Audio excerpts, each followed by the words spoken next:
You ever wanted to try something new, but just couldn't quite figure out how to get it done?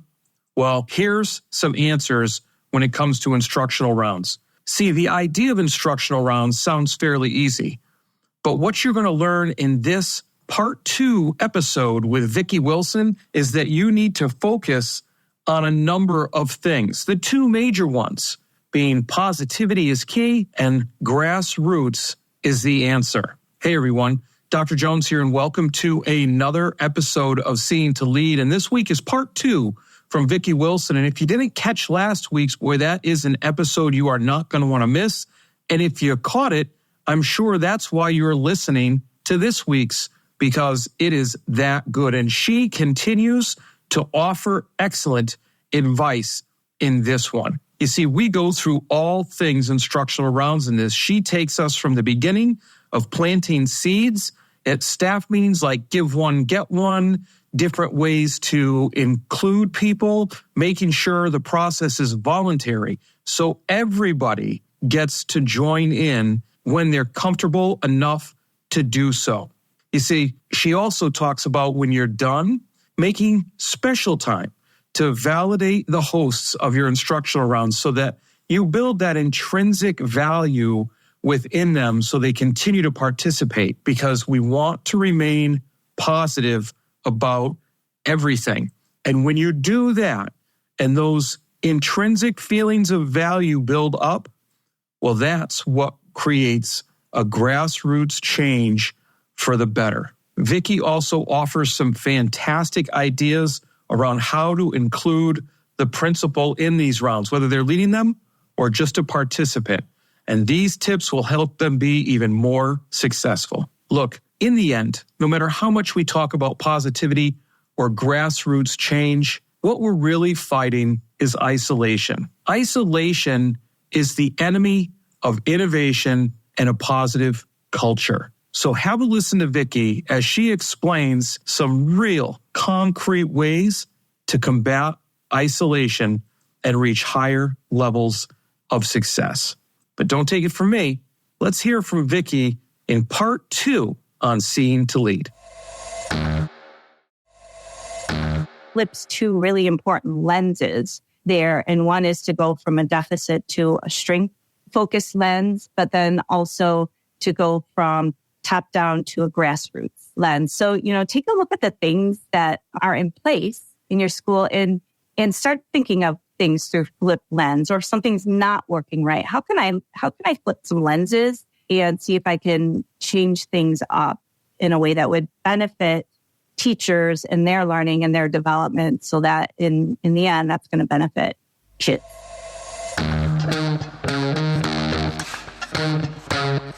Dr. Chris Jones here, and welcome to Seeing to Lead, a show designed to help leaders increase their ability to effectively support, engage, and empower their staff through intentional practices so that they create an environment where everyone reaches their greatest level of success. On Seeing to Lead, communication rules the day as we hear voices from both teachers and leaders in an effort to examine perspectives, highlight misunderstandings, and provide steps to ultimately bridge the gap between what teachers need and provide through thoughtful dialogue. This show is about amplifying voices, creating understanding, and providing information to help everyone continually improve. I want to personally thank you for taking the time. Now, let's get to getting better.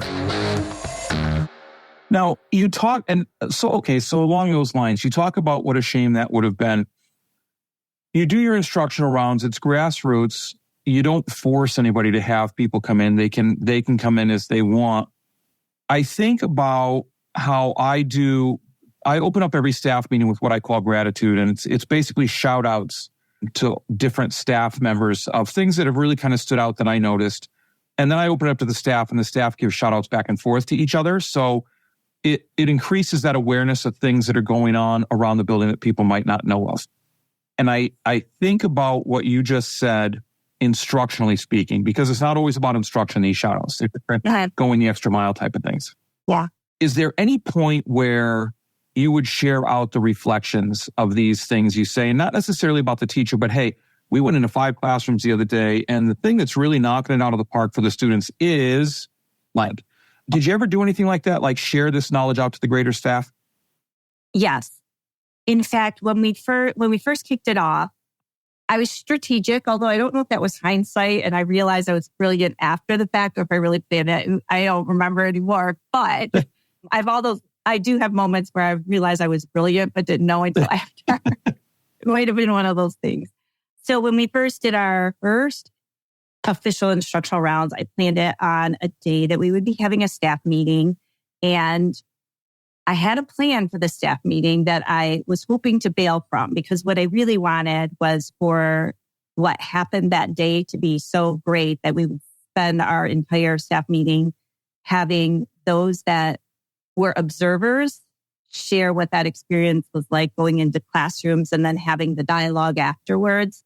And then those that were hosts that opened their rooms that then have time to share what it was like having a group of people come in and watch them for 10 minutes and then step outside and talk about them, knowing it's positive talk, but still they're going to talk about me for 5 minutes. And I'm happy to report that I was able to bail on the Plan B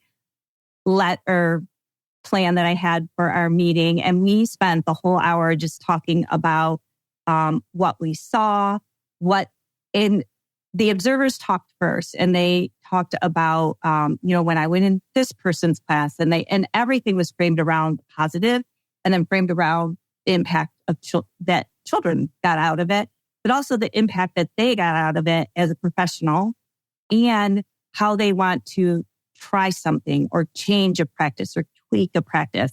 And so now at this point, our host teachers are feeling pretty amazing in the staff meeting. And, it was a big risk for them to open up their classrooms for colleagues to come in.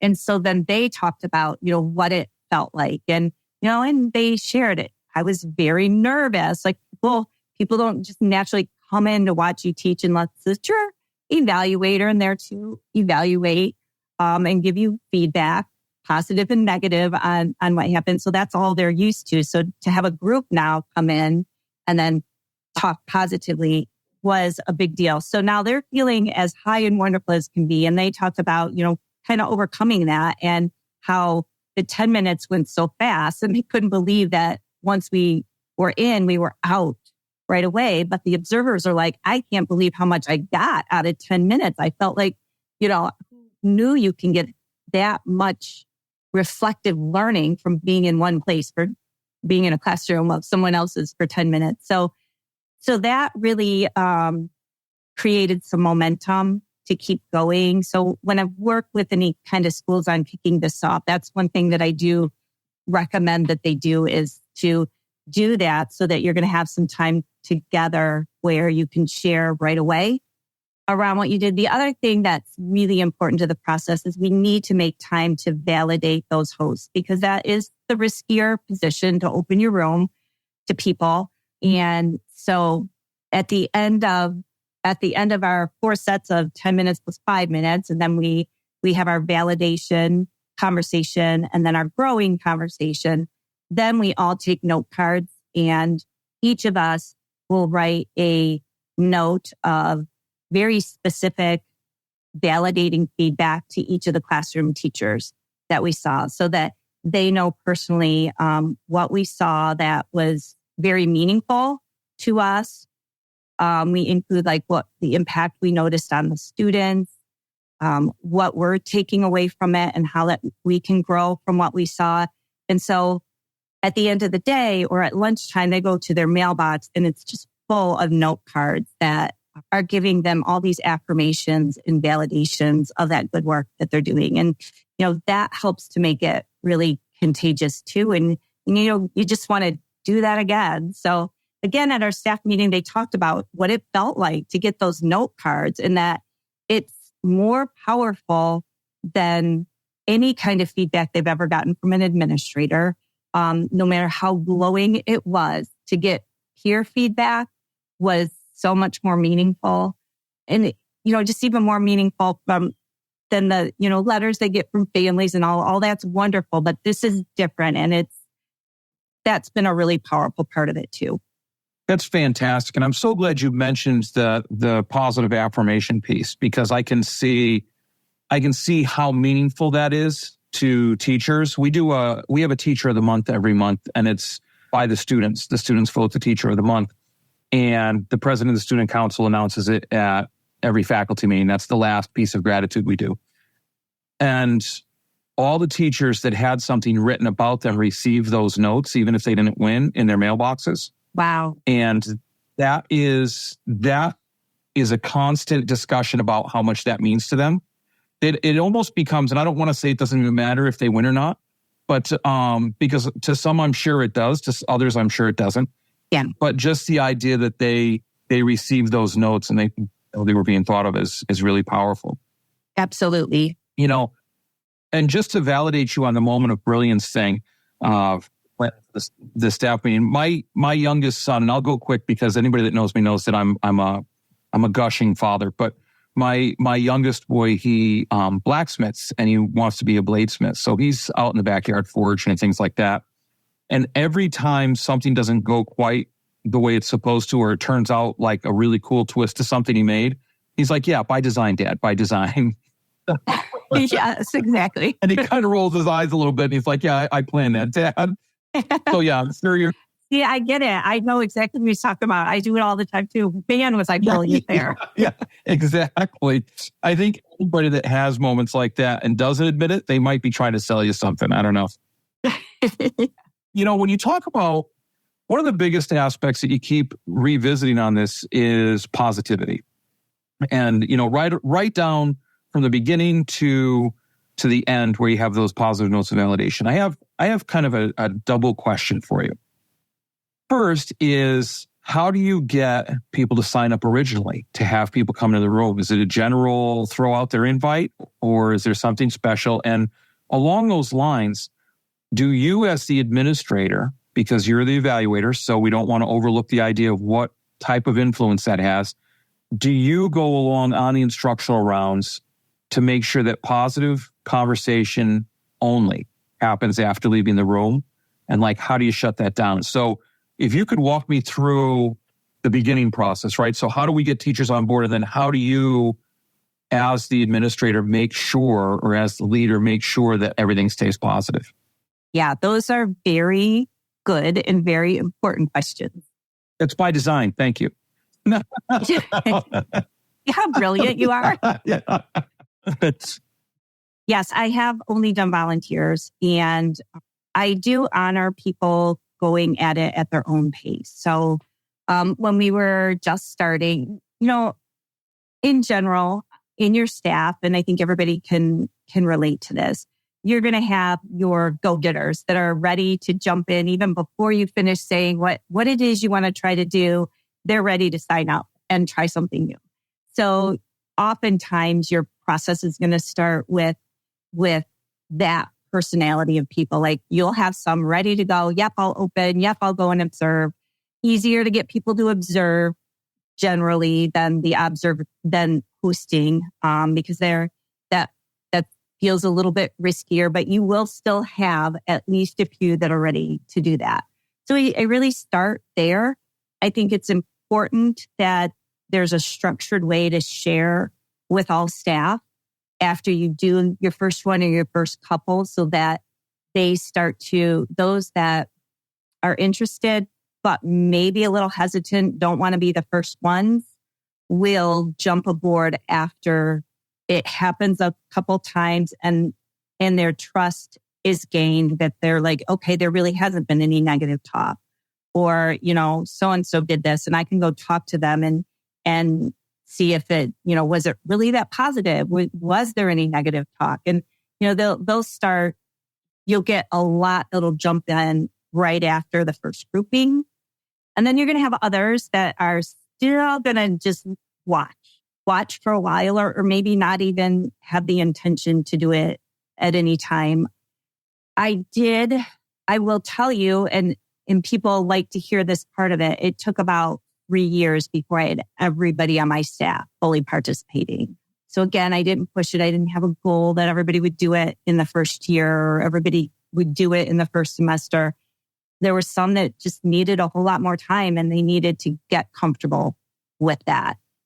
They would hear about it because people will talk about it. We definitely had a norm that we would only have positive talk. And in my pre-meeting, I make that very clear. We'll only have positive talk in our 5-minute debriefing and then our reflective conversations after, and in the parking lot and at staff parties and in the staff room. I lay it all out there. Like, there will only be positive talk about things that we see in our classrooms. And I find that staff adheres to that because they don't want it to be negative talk. I'm not saying that there's never times that there's negative. We know that there's negative talk, but I have to say it has never been associated with our instructional rounds because there's been such a impression made that when we do this, we must honor only positive talk. The leader has to be prepared, though, that if somebody did use that opportunity and engage in some kind of talk about something negative that they saw in the classroom, that the leader would have to address it. And your staff would have to know that the leader addressed that. And I think that in itself is enough. But like I said, I do find that usually in my school's case and in the other schools that I've worked with, people do adhere by it because they really don't want to mess this up. And if somebody does want to mess it up, they're probably not joining in the first place. How do I get my reluctant people to jump in later? What I do is I just start inviting them. And sometimes that's after I have an observation and a feedback meeting as their evaluator. And I am building up some of their positive practices in that feedback meeting. And I might say something like, gosh, it would be really great if some of your colleagues can see what you were doing. What's a way that you might be able to share that work with them? Now, they might come up with, I could talk about it in a staff meeting, but because it's such a part of our culture, they almost always say, I could do instructional rounds and make sure that's what I'm doing when they come through. So, now they've been validated by me that this is a really strong practice, positive practice. This is the impact it's having on student learning. So it gives them a little bit of safety to know that if I did this, when someone came through with instructional rounds, I know that it's going to have some good conversation and good impact because I planted that seed. So I never force, but I do invite. And now that I also have a literacy coach, I find that she'll do the same thing. Like, she'll see someone trying some, and we're really trying to grow around our science of reading. And as these practices are shifting and changing, she'll encourage someone, would you consider doing this for instructional rounds? I think that so many people on our staff can benefit from seeing that. So she'll sometimes plant a seed. They still have to volunteer. I do put it out for all staff. Like, I will send out a form and say, if you would like to go on instructional rounds, put your name on this line, and anybody that wants to do it will sign up. And then if you're willing to host a round, please click all the available times that you can have visitors in your room. So they'll click them all through. So it's always done out to general staff and then and volunteers taken that way. And I think I said I did take about 3 years before I had everybody participating. With that one, the person that waited the longest, I learned so much by listening to what her hesitation was. She was such a really, really great teacher and not an introvert. And it confused me why she hadn't signed up to do it yet. And I think it was similar to like that example I gave, this would be really great for your colleagues to see. What might be a way you could share this with them? And that's when she said, I'm not ready for people to come in my room. She's like, I don't know why. I'm really nervous about it. And I said, well, why don't you go on? Just sign up to be an observer. Like, you will get a lot of great. You take an hour and a half break in your day and you get to look at other teachers and go in other classrooms. Like, it's a nice little break. And she's like, I really want to. She goes, but I don't feel like it's fair for me to get and not give. And that was something I'd never even thought of until I had that conversation with her. and she wouldn't observe until she was ready to host, even though that was not a rule. And many others observed several times before they would host. But in her heart, that wasn't fair to her. So like in that one-on-one meeting, I made like just a private rule with her. I'm like, okay, well, I have a new rule for you and only you. You have to observe 3 times before I'll even let you host a lesson, because I just want you to see it. So think about when you want to observe. And then it was funny because after the first time she observed, she's like, all right, I can do this. I'm ready. I'm like, 2 more times. I helped you. And I had her go on 3 rounds before she opened up and did an observation. You also asked about my role. I talked a little bit, like I definitely would have to be the person that addresses it if somebody did break the norm of not talking about anything negative. It's tricky for the building principal sometimes, I think, to separate themselves from the evaluator role and the facilitator of instructional rounds role. I do it, but when I work with other schools, it's not what works for them all the time, although some will do it too. So if you're going to be a principal that's also the facilitator of rounds, then you have to be very, very intentional. And there's a lot of nuances that you could easily do to make yourself seen as a facilitator, which is very different than being the evaluator. And one is just like, I'm walking around and talking. I carry different things in my hand. When I go in to observe, I've got a specific folder for an evaluation observation. I've got a specific folder.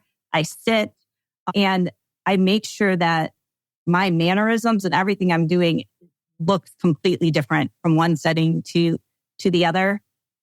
There is a promise that we make that nothing around instructional rounds will be a part of the evaluation. And I stick to that. And if I make a mistake, I would hope somebody would call me out on that. And I would tell my staff too, like, if I make a mistake, this is a promise, but if I make a mistake, please call me out on it. So like I did be really careful even in the beginning, because I wanted to use positive things to support a positive evaluation, but I quickly realized I can't do that either. Like I can't put anything in. It has to be totally, this is a unique piece that has nothing to do with, it's not going to play into your evaluation positively. It's not going to play into your evaluation negatively. So I talk about classrooms being silos. That is an action that's kind of siloed. This doesn't seep into evaluation in any way. So that has to be a promise that the principal makes to his or her staff. In that, other schools that I work with, some will have the principal participating, but not the facilitator. I do encourage that. There's an effect size associated. I think it's a effect size of 0.83 when the principal is participating with professional development. So I think, if you can have your principal in on it, that's important.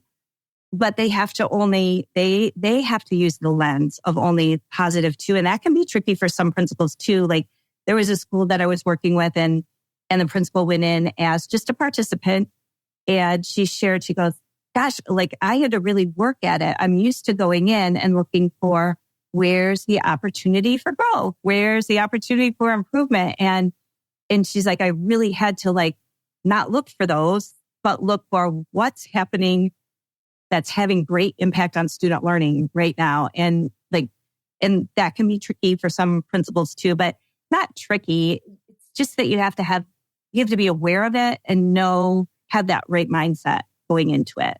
Some schools just have a teacher leader do it, or like co-facilitators that are teacher leaders. Instructional coaches can be a good facilitator. And I do think principals, as long as they can keep that very separate in their words, their actions, everything, can also be facilitators. Thank you for that. That clears up a lot. And I mean, the idea of going and observing people as a principal, if we're only focused on areas for growth, that's a whole other podcast episode we could do. We could talk about perspective and so forth. Supporting your teachers and students seems to be a struggle. They just don't seem to be engaged. You wish they would take more responsibility for their learning and culture of the building, but they just don't seem to be empowered enough to do it. So, my question is, have you checked out the book Seeing to Lead yet? It's all about creating a true educational experience where learning, growth, leadership, and community take center stage.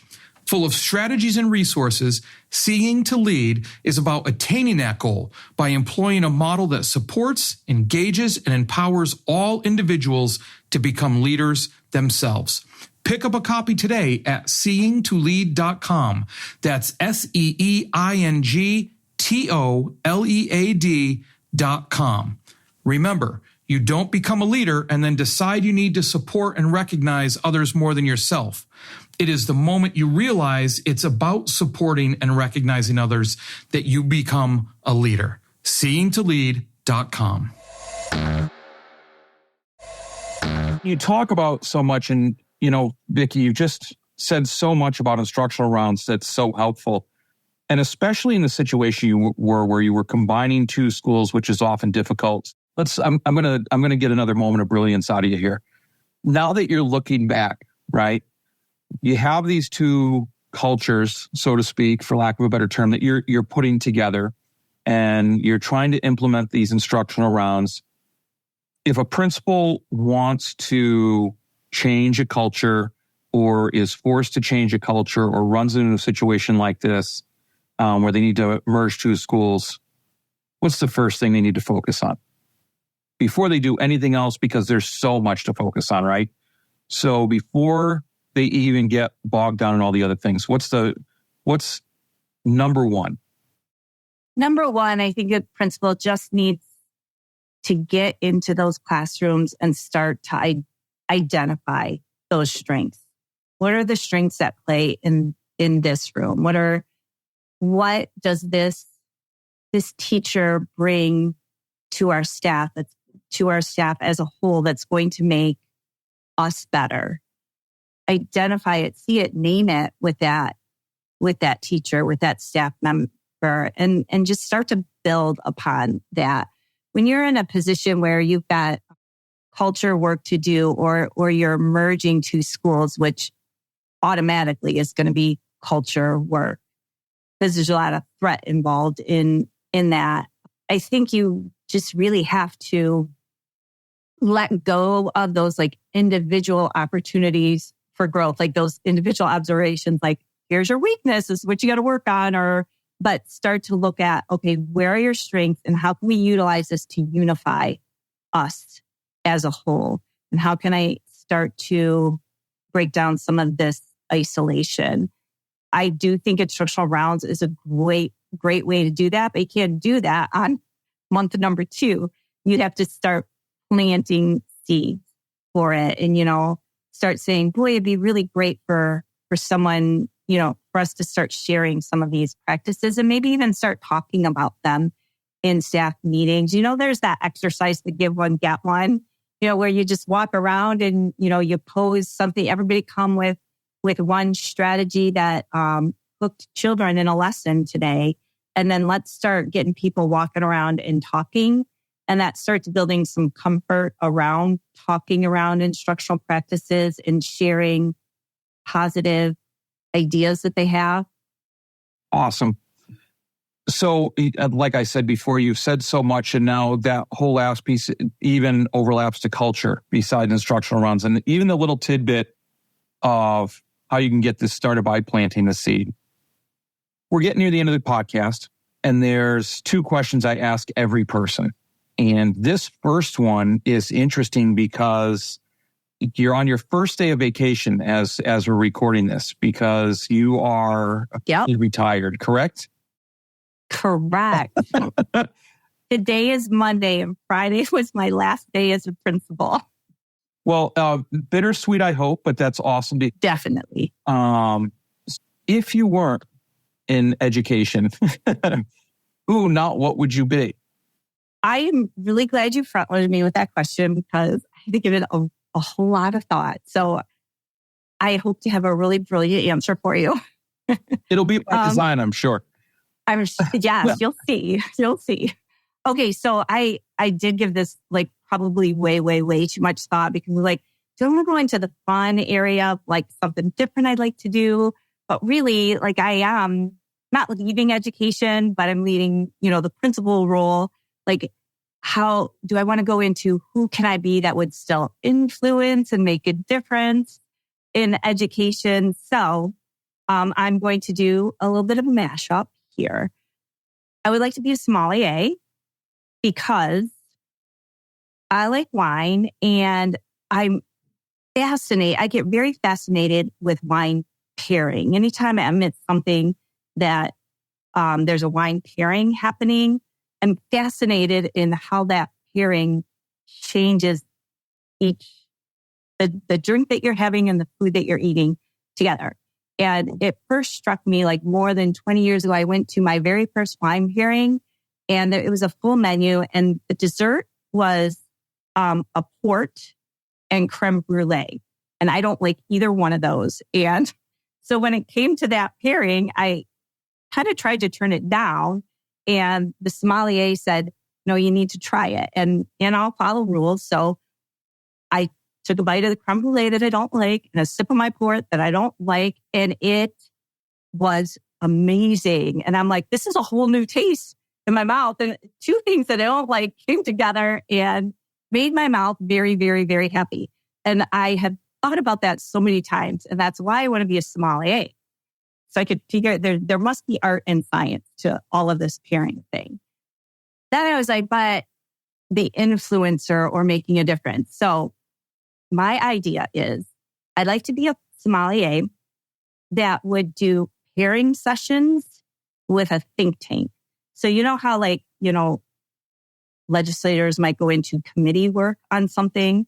So we're going to have a wine pairing and I'm going to bring passionate, smart people together and they're going to get to know each other and build some relationships and have some wonderful conversation. Then they're going to go into a think tank and try to reimagine and reinvent things. So could you imagine like if they went into a think tank around standardized testing and education, all these smart, passionate people after having some wine pairing and getting to know each other and see what they can come up with in these think tanks. And that's what I'm going to do. I'm going to have a wine pairing think tank for passionate, smart people in education and legislatures. That sounds awesome. What a way to bring that. I told you I thought way too much about it. You have a journal somewhere where you wrote all that down? I mean, do you have like a business plan or? No, are you recording this? Yeah. I might be recording it, maybe. Oh, that's a great answer. So the next one is, what's the most important piece of advice you would give to leaders as they work to better support, engage, and empower those they lead? I want them to look at what are the ways that you can challenge any kind of isolating practices that are happening in your school, and how can you try to break down those structures of isolation? Because I think that when we can get teachers together talking and collaborating regularly, we can really do some great things for kids and also like be ready to flip your lenses. When I think about one of the things that I like best about my book, Lead with Instructional Rounds, is it flips two really important lenses there. And one is to go from a deficit to a strength focused lens, but then also to go from top down to a grassroots lens. So, take a look at the things that are in place in your school and start thinking of things through flip lens, or if something's not working right, how can I flip some lenses and see if I can change things up in a way that would benefit teachers and their learning and their development, so that in the end, that's going to benefit kids.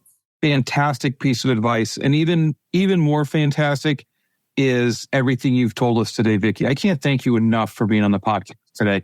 You've said so many great things that so many people are going to benefit from.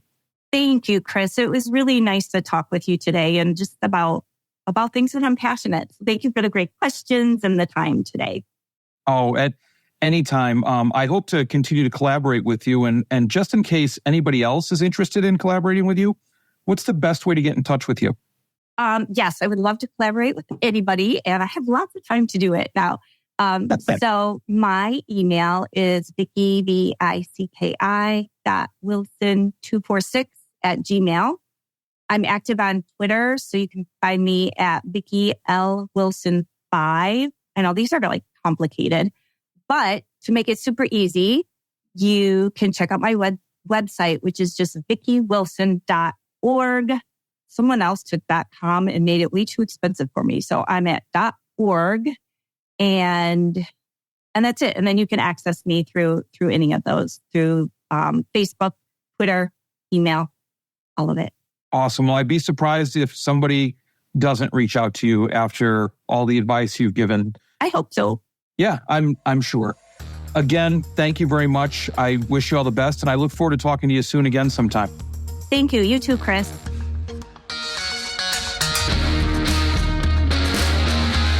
Well, that's a wrap, but not the end. Next step, be sure to take action on something you heard here today.